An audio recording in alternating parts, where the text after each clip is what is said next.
2 Corinthians chapter 2. Therefore, I made up my mind not to have you endure another painful visit.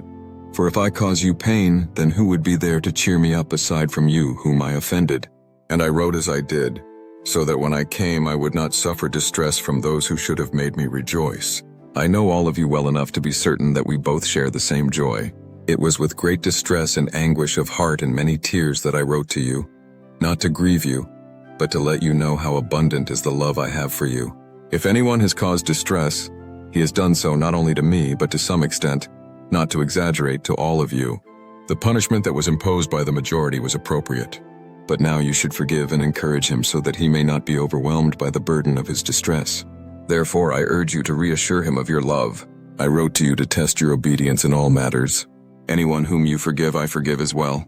Whatever I have forgiven, if I have forgiven anything, I have done for your sake in the presence of Christ, so that we may avoid being outwitted by Satan, for we are not unaware of his schemes. When I came to Troas to proclaim the gospel of Christ, and a door of opportunity was opened for me in the Lord, my mind knew no relief because I could not find my brother Titus in that place.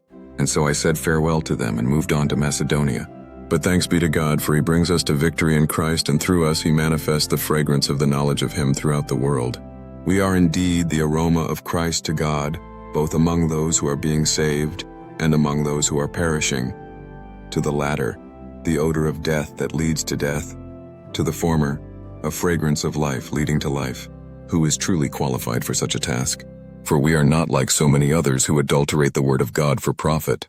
When we speak, we do so in Christ and in all sincerity, as men sent from God and standing in God's presence. If you found our exploration of 2 Corinthians insightful and inspiring, please give this video a thumbs up, share it with friends and family who might benefit from its message, and subscribe to our channel for more engaging content on biblical studies and themes. Don't forget to check the description below for a link to our exclusive homeschool materials, designed to deepen your understanding of 2 Corinthians and enrich your learning experience.